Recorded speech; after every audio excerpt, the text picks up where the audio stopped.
For the past 15 years, I've been using Razer DeathAdder mice. Something about the shape has always just felt comfortable. They're really nice mice. As much as I hate brand loyalty, because I always think it's good to try new things, I've just stuck with using these. I bought these to try the first original Guild Wars game, and I've liked them ever since. I started off with a simple Razer DeathAdder mouse at launch when this first came out.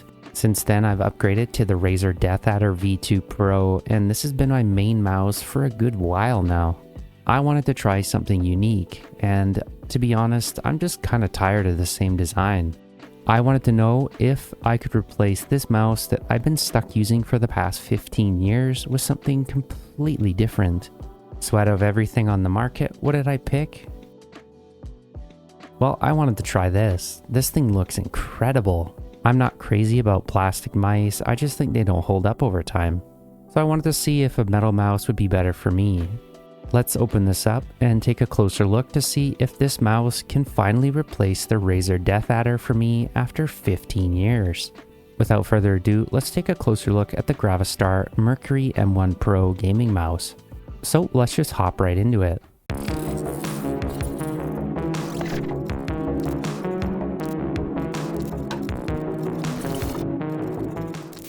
So first things first, I wanted to talk about the Razer DeathAdder and why I've stuck with this mouse for so long. I love how this mouse fits into your hand. Your thumb goes into this little notch here. The left and right mouse button kind of have like a little curve to them, and I really like this. I also find the shape of the mouse big enough for my hand. And overall, this just feels like a really solid mouse. I unfortunately got some glue on the side of my mouse, and I haven't been able to get this off. This has kind of been bothering me, so I've been looking for a replacement. I've also been having a lot of issues with this scroll wheel, where it'll just jump up and down, and sometimes if I just scroll completely down, the page will just jump back up. This rarely happens, and I've seen other Razer mice have this a lot worse, so I'm kind of worried that this is just going to get worse over time. I might open this up to see if I can fix this in a future video, but I'm not really sure on that yet. If it's just me and I'm getting unlucky with Razer mice, or their quality control's kind of gone downhill, I knew it was time for something else. And that's where the Gravastar M1 Pro comes in. I've known about Gravastar for a little while. Gravastar has been really good at making very unique products. Let's take a closer look at their website and I'll tell you a little bit more about Gravastar. For me anyways, Gravastar kind of stands out in the arena of just making things look a little different. You might have seen some Gravastar reviews for their speakers. These things are pretty cool. I've always been tempted to try one of these. I think this little yellow one here looks pretty sweet. They also make some pretty unique earbuds, and the designs of these things is just absolutely incredible. I've never tried any of these, but like I said, it's just their designs that have just stood apart as something completely unique. Even their power adapters, they just don't look anything like power adapters, but I think these are pretty cool. There's just so much attention to detail on the designs of these. But Gravastar's recently got into mice, and then this is pretty cool. They brought over their unique design style and put this into mice. I have the M1 Pro Gunmetal Gray here. This one costs $99 US. This is actually a really good price for full metal mice, in which those ones usually go up to about $150 to $200 US. They have a nice stealth black one, the M1 Pro Gunmetal Gray that I got. They also have the M1 Pro Battle-Worn Edition. They have an upgraded PAW3395 sensor in this, so this is extremely accurate. While not quite matching some of the fastest mice out there, 1000Hz polling rate is incredible. We get, of course, the two standard buttons, the scroll wheel, and the DPI switch on top, but we also have those two programmable buttons on the side, similar to the Razer DeathAdder. This can, of course, be changed in their software, and we'll take a closer look at that later. Jumping things up to the M1 Pro gives us that aluminum frame. We also get the same PAW3395 sensor. This mouse can go up to 4000 Hz polling rate, but unfortunately you do have to have that dongle to support it. The 4000 Hz polling rate dongle only costs $25 US, so that's not too bad. It also has a very unique design as well to it, and I kind of like that. So this is going to be the big step up, is having this mouse support 4000 Hz polling rate right out of the box. You will need that adapter to use it though. Since this mouse has the same sensor, it also has the same DPI at 26,000. This uses Bluetooth 5.1 and a 2.4 GHz USB dongle, and we can take a closer look at that. We also get some remarkable battery life on this, up to 146 hours over the USB 2.4 GHz connection. But you can plug this into USB-C to get that full 4000 Hz polling rate if you're interested. The M1 Pro Battle Worn Edition comes with that 4000 Hz polling rate dongle. This has also been handcrafted to give us that unique battle worn design. And of course the same sensor, so really what you're getting is a little bit more unique design, and you're getting that 4000 Hz polling rate dongle adapter right out of the box. We're also going to get similar battery life on all three of these. So let's just open this up and take a closer look at the mouse itself. Overall the packaging is really nice. I think they did a really good job. It looks very gamery, and the package is very professional. I haven't opened this yet, so I'm pretty excited. I've just cut this open, so let's just pop it out and take a closer look. Whoa, that looks so cool. Let's take this out. Oh wow. As soon as I picked that up, I could feel the quality of this thing. It's pretty heavy actually, but it's not too bad overall. You can definitely feel this is a high quality product though. The only other thing we find in the box is the 2.4 GHz USB dongle. This is the one that does 1000 Hz polling. This is the one I'm going to be using for this test because I don't have the 4000 Hz dongle. We also get an adapter in the box. This goes from USB-C to USB-A. And this is pretty well built too. This is very solid. I don't think there's anything else in the box, but let's just open it up. There is some stuff in the bottom. We get this little cardboard box, and there's a few different things in there as you can see. So we have a really nice braided USB-C cable. This is USB-A to USB-C. It's about 6 feet long, and it's very malleable. I haven't been a fan of braided cables lately, and I just find them too rigid, but this one's actually really nice. This is the one that's on my Razer DeathAdder wired mouse, and it's also pretty malleable, but this one definitely feels a little bit more bendable. In fact, the wiring on this is identical to the wire that's on the Razer DeathAdder V2 Pro. That's not a bad thing because I really like Razer's cables. We also get some really nice grips that we can put on the mouse if we want. And there's some replacement pads if we need them down the road. There's also a user manual telling you a little bit about the mouse and of course how to set it up. There's also a little thing down here at the bottom telling us how to notice if it's almost out of battery. And there's a little bit more about the software on here too. So yeah, that's a nice little manual, and I'd definitely keep that just in case you need it. Gravastar did send this over for review. They're of course not seeing this footage before it goes up, and all opinions are my own. As always, I just give you guys my honest thoughts to what I think about stuff. Let's take a closer look at the mouse itself. Wow, this thing is designed so cool. The entire frame is made out of metal, and it feels actually really comfortable in my hand. I was kind of worried about this open design because I've never had a mouse like that before. I don't think this is bad by any means actually. The bottom has a transparent plastic to it. This feels pretty smooth.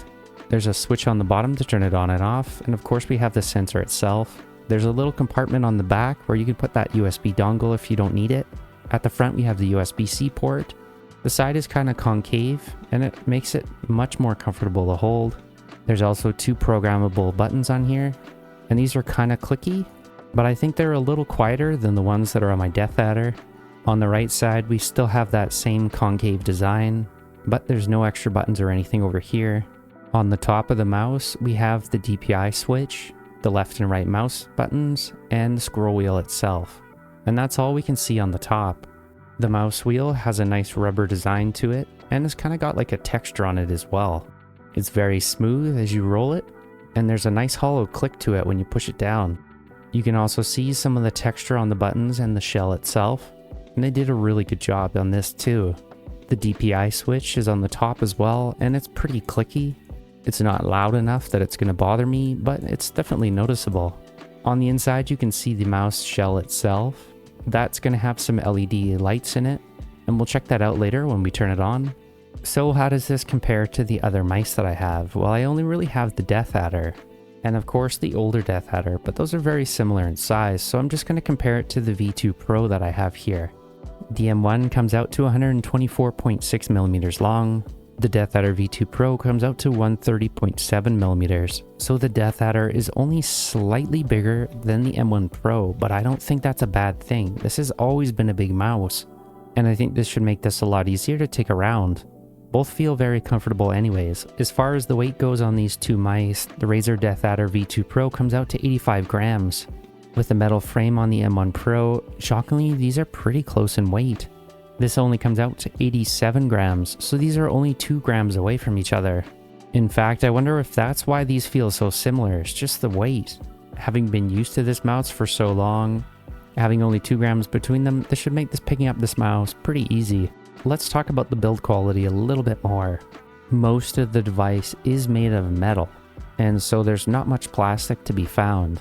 The only plastic on this is on the inside, and of course these side buttons and the scroll wheel, as well as the DPI switch. Anything that you're using is going to be pretty much covered in metal. The bottom is made out of plastic, but I don't think that's a bad thing because this generally doesn't get damaged anyways. I didn't think the V2 Pro had bad build quality either, but this is much more plasticky. If I push down on this, you can kind of hear a rattle in it. Not like a bad rattle, but you can hear some of the plastic moving around. If I shake this, there's nothing rattling around on the inside though, and the M1 Pro obviously doesn't have anything rattling around either. Everything is plastic on the V2 Pro, so at least you have some better build quality by using some metal on this one. Next up, let's look at the comfort. I've been used to this one because I've been using it for such a long time. One of the big reasons I like this mouse is because it has these nice sides that kind of wraps around your hand. I also like how these mice buttons have a nice concave feel to them, and you can kind of see that as I hold it up. This makes this mouse much more comfortable to use than so many mice that I've tried. When I finally settled on the DeathAdder, I knew I picked the right mouse because it was so comfortable. This mouse shares a lot of the same similarities actually. We can see those sides are concave just like on the DeathAdder V2, and the mouse buttons kind of swoop in as well.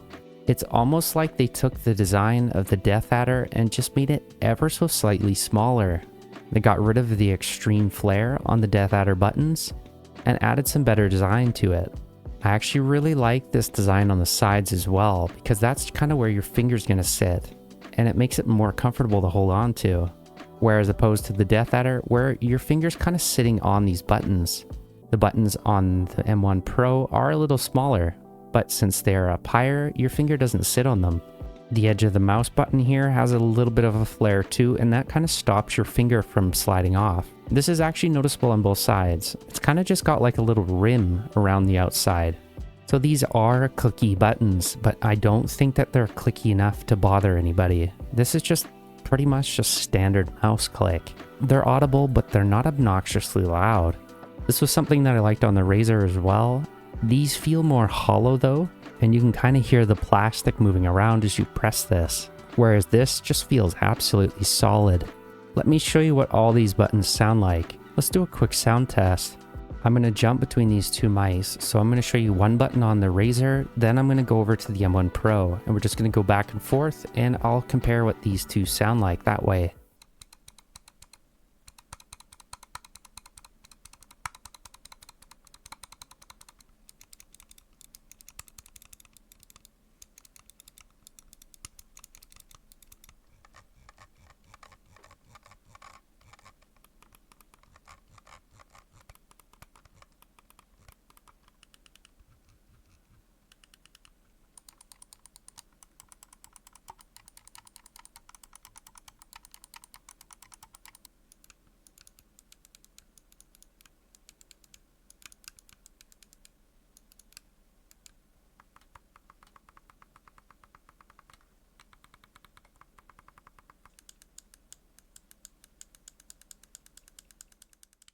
So both mice don't sound bad.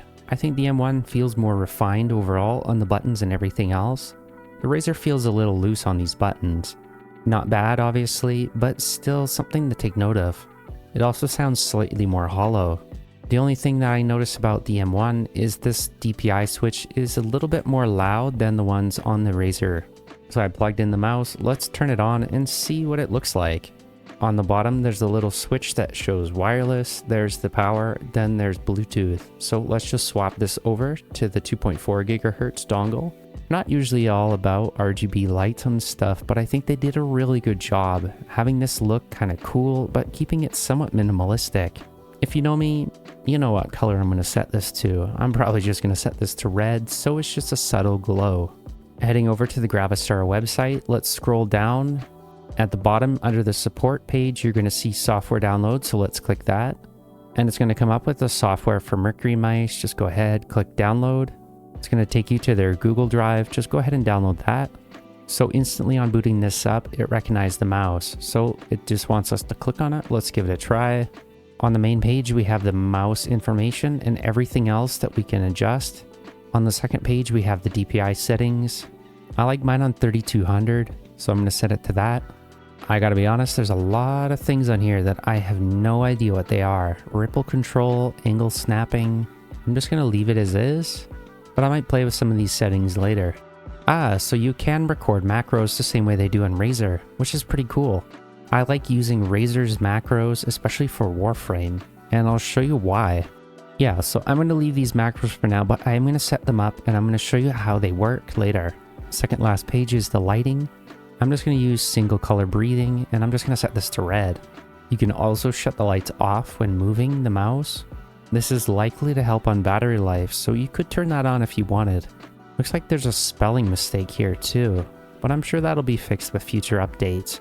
This is probably very early software because they've just got into mice. We have rainbow moving, single color breathing, rainbow fixed, neon, and rainbow flicker. So let me show you what these modes look like. I'm also just going to shut these lights off so you can see this effect a lot more. The first mode is rainbow moving. It's only going to light up once it stops moving. So as soon as you move it, it's going to stop. This is going to be good for battery life as mentioned, so I think this is a pretty good balance. It'll look cool when it's sitting on your desk, but it's not going to drain battery when your hand is on it and you're moving it around. This is the mode that I'll probably use, which is just the single color breathing mode. This is only showing light when it's not moving, but you can turn this off for this option. This is rainbow fix, so it just chooses whatever color you want and it'll just stay on that. It doesn't breathe and it just constantly shows a color. You can also turn it off so the lights remain off on this mode when you're moving. The next lighting mode is neon. This one's just going to cycle through all the different colors. This is pretty cool too. You can also shut off the lights when moving for this one as well. These lights are really nice to have, but they're not really bright, so they're not going to bother you. And the last mode is rainbow flicker. This is just going to cycle through all the different colors. But I'm just going to stick with this rainbow color breathing mode. Let's try a few different colors. Here's yellow, here's blue, and red, green, purple, and white. White almost looks a little teal. Let's turn on the studio lights and look at some other stuff on this mouse. So the last page is just going to be everything about the mouse itself. I'm sure they'll fix all these little spelling mistakes on a new software update. So for these, you can program them to anything that you want. You are going to have to keep the left and right mouse key, but you should be able to put a lot of these other ones to whatever you want. On Razer's software, you can do the same kind of things. Right now, currently, I have this to set up to help me with editing. So with DaVinci, I can cut stuff really easy by pressing Control and the slash, and I can select all forward footage with Alt-Y. To add the macros to Razer, you have to manually add this little extension to the software. This is built in directly into Gravastar's mice. All the macros are on page 3, so you can just create a macro, record it to essentially what you want, then assign it to the button that you're using here. For Warframe, I like to have this 4 button as just my main melee attack. For 5, I like to have that for a sliding attack, so essentially I can just spam that when there's a lot of enemies around me. I'll show you a little bit what that looks like in a second, but I do want to see if I have that same macro on my Razer mouse. I actually do have it. I'm going to try my best to copy this best I can on this mouse so I can have this same exact macro. I have it set to cycle until the key is released. So that means that when I hold down the button, it's going to consistently do whatever I tell it to do. So I'm going to do new macro. I'm going to call this melee. I'm going to confirm this. Then I just have to put the keys in. I'm just going to automatically put that in. So if I record this, all I want to do is essentially press the E button, then lift it up. I just need to do this really quickly. So we're going to cycle until key released. And I'm going to start. I'm just going to press E and let it go. That's it. Make sure to click stop recording. So it says E, press down. It's going to wait 39 milliseconds. Then E is going to lift up. That's it for the melee attack. Now we just have to do the slide. Slide is a little bit more interesting. I'm going to record a new macro. We'll just call it slide. I'm going to confirm that. So it's control, E, lift up E, and lift up control. So left control, E go down, E lifts up, and left control lifts up. I hope that works, but let's try it out and see what it looks like. I'm going to save these. I'm going to go to the main page. I'm going to set 4 as a macro. I'm going to set that as melee. Then you can set the activation time to whatever you want. I'm going to set this to 1 millisecond. For 5, I'm going to have this set for another macro, and I'm going to have that set to slide, also at 1 millisecond. And that's it. So let's try it out on Warframe and see what it looks like. Okay, so I've got Warframe up. Now watch what it does. If I simply press down on the melee attack, it's just going to spam the melee. This just lets me hold down the button rather than constantly pressing it. I can also just hold down W to move forward and press the slide attack. This is going to constantly have me spinning around. It's kind of fun, but it sure makes the game easy when you're doing stuff like this. Gravastar is not bad actually. Their macro seems to work pretty well. My character's set up so the more damage he does and the more he hits people, the faster he moves. So yeah, it's not bad. I like it. Sorry if this makes you a little sick to watch. There's a lot of spinning. I love macros like this because it makes games that require a lot of button mashing a lot simpler. All you have to do is just simply hold down the button instead of constantly pressing it. I've been using this in Warframe for years just because it's so much easier to play the game. If I want to start slide attack, I can just do that. So easy. The fun thing about this too is you can boost that with your macro, and then before you know it, your macro is going even quicker. But it's just kind of hilarious to watch. I just love macros. They just work so well. It's been such a long time since I played this game though, but Warframe's been pretty cool overall. I highly recommend checking it if you're looking for a fun game to test out your macros on. This was one feature that this mouse had to impress me with because I use macros for everything, even for editing. If I just want to pull over my footage, I'm going to need those macros to work. But it's working really well. So I'm impressed so far. It looks and feels a lot better as a mouse overall. I can still use the same kind of macros. I can adjust the polling rate on the fly if I want. So I can set this down to 125, 250, 500, or 1000. This will go up to 6400 DPI, which is more than enough. Macros are super easy to set up. The lighting is really cool, and I think it looks really nice on the gunmetal design. I can also set these macros up to help me with my video editing, and that's probably what I'll use this for. Yeah, I like it. I'd give Gravastar a pass though on their software. It works pretty good. There's a few spelling mistakes, but I think they'll fix these pretty quick. The macros work really good. It's easy to change the mouse settings. The lights work really good. All in all, their software is very impressive. I'm sure a lot of people are wondering, with this design, it can't be very comfortable, can it? I would actually argue that this is more comfortable than the mouse that I've been using for a long time. That's mostly because this is solid plastic. When you're putting your hand on it, and if it's hot, your palm might get a little sweaty. On those hot summer days, you're going to want a mouse that has a little bit of opening. This is going to let a lot more air flow through, and overall, it doesn't feel bad. I would say out of everything, this was my biggest concern on this. I think it's such a nice mouse. Gravastar's kind of got a new favorite customer. I love their mice. One thing I've never really liked about Razer mice is this proprietary slot design for charging cables. This is not even USB-C. You have to use this cable. If you lose this cable, you're going to have to find another one. It's got a custom rail and it slots right onto this bottom part here. Gravastar gets away from that entirely and they just use USB-C. I think it's nice that mice are finally just swapping over to USB-C. The opening's pretty small, so not every single USB cable is likely to fit. They sent a nice cable for it anyways, so I really don't think that's an issue. Currently my studio is sitting at around 28 degrees Celsius, and that's mostly because of my bright studio lights. But if we look at the mouse after playing it for a little bit, it's only gone up about a degree. The metal does pick up heat a little bit more, but because this is a sealed design on the Razer, I think it's a lot hotter to use. It's probably only 0.5 degrees Celsius hotter, which is pretty much unnoticeable. If you're in the market for an in-game mouse, I can easily recommend this. For me anyways, the big selling points are that I love this open design. I didn't think I was gonna at first, but it's so much better. I also absolutely love the build quality, but this just feels leagues better than anything I've ever used before. The battery life is also fantastic so far, and I haven't actually had to charge it either. I never thought I'd like the LEDs on this, but they're actually kind of nice. All in all, this is my new favorite mouse, and I can easily recommend it. Good on Gravastar for throwing away the traditional design of the mouse and just trying to be a little braver and try something new. This makes mice fun again, and I honestly was just kind of getting bored of how mice were designed. Sure, this still has the same kind of fundamental design, but they've been a little bit more brave on the design of this. This mouse just feels very well thought out. I'm sure I'm going to have this for many years to come. Special thanks to Gravastar for sending this over for me to check out. If you're on the fence like I was, don't be. I think you're going to really like this mouse. Since this has Bluetooth or wired as well as wireless, I can just use this on all my devices as well. If I had to pick, would I stick with the mouse that I've been using for over 15 years?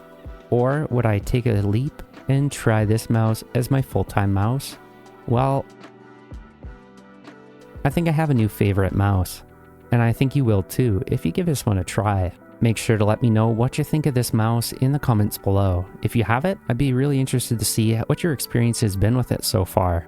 I'll make sure to update you guys in the pinned comment below if anything comes up or if I have issues with this mouse down the road. I think for $99 US compared to the $150 to $300 that other mice are going for right now of this caliber, this just makes a whole lot of sense. Make sure to check out the link in the description below if you're interested in picking up this mouse. If you have any questions regarding the mouse, make sure to let me know in the comments below. Make sure to subscribe so you don't miss any future videos, and as always, thanks for watching.